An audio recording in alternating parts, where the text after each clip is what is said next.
But I thought something would happen someday. I didn't know how bad it would be or when it would come, but everything was getting worse. The climate, the economy, crime, drugs, you know.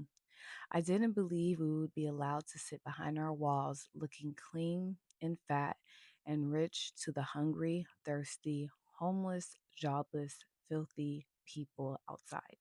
This is a direct quote from Parable of the Sower, which is a dystopian fiction book written by Octavia E. Butler in 1993, and it takes place in current day California.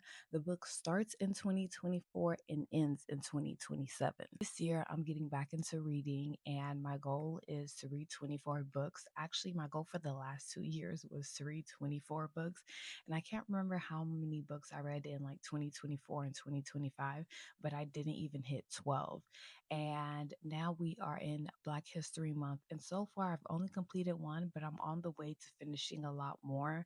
Parable of the Sower was the first book that I completed, and definitely will be reading a lot more dystopian fiction books and like scientific fiction, and I also like historical fiction. So, not to get into my actual review of the book, this book, absolutely 5 stars, page turner from me.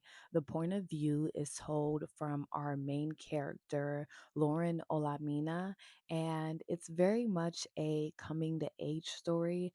Unfortunately, Lauren is just coming to age in the middle of so much chaos.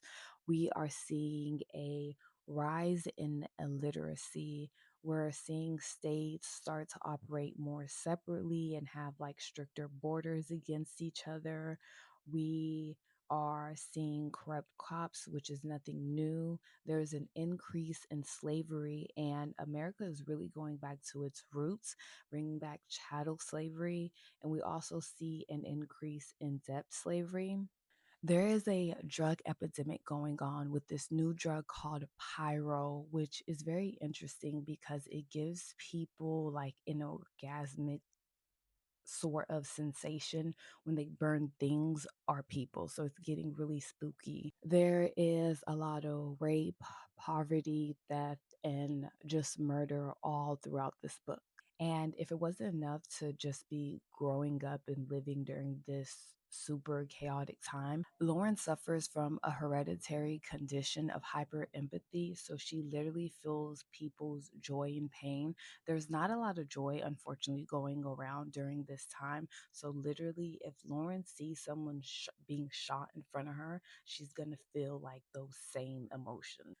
Lauren is a pastor's child, and right now she's not really connecting with her faith. So she comes up with her own religion called Earth Seed, and every single chapter starts off with a new verse from Earth Seed. The very first opening chapter and the first verse that we read from Earth Seed is: all that you touch, you change. All that you change changes you. The only lasting truth is change. God is change.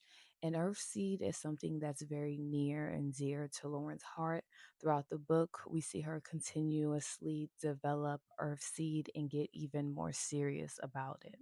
One of the strongest themes of Parable of the Sower is definitely community, and it's probably one of my favorite aspects about the book.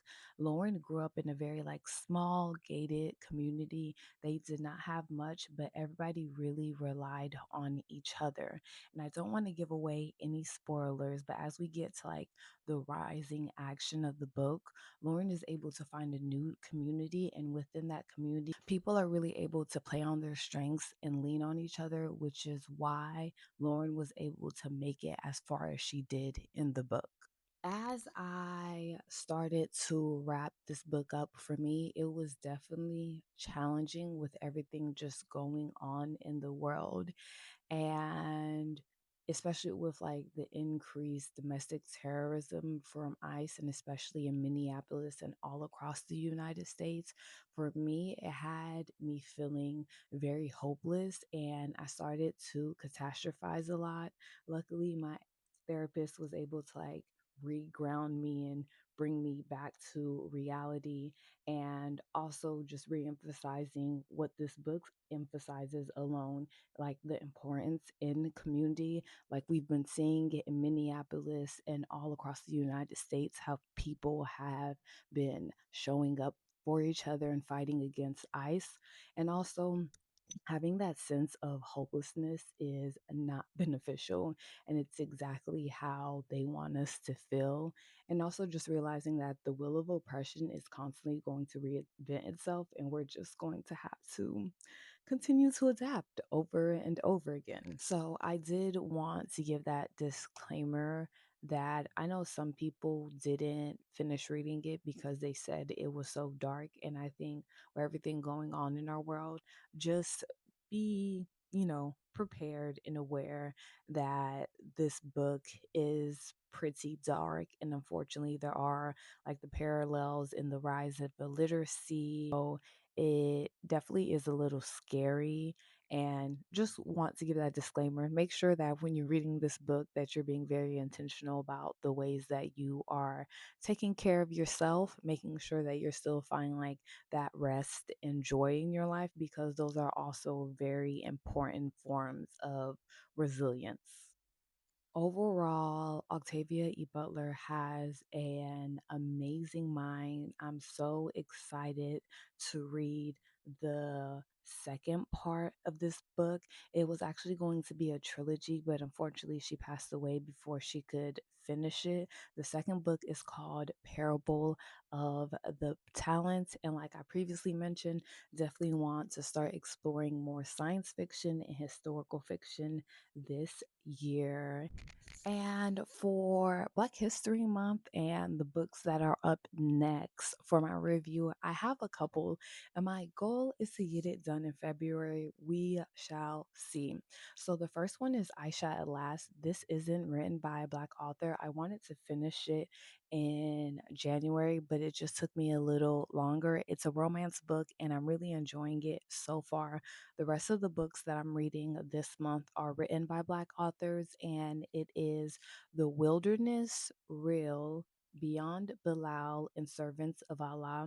The last two are books that I want to start during Ramadan, and I feel like since it's like Ramadan and Black History Month, I want to spend more time learning about like Islamic history from the Black lens, because honestly, it's something that I don't know much of anything about, if I'm being very honest.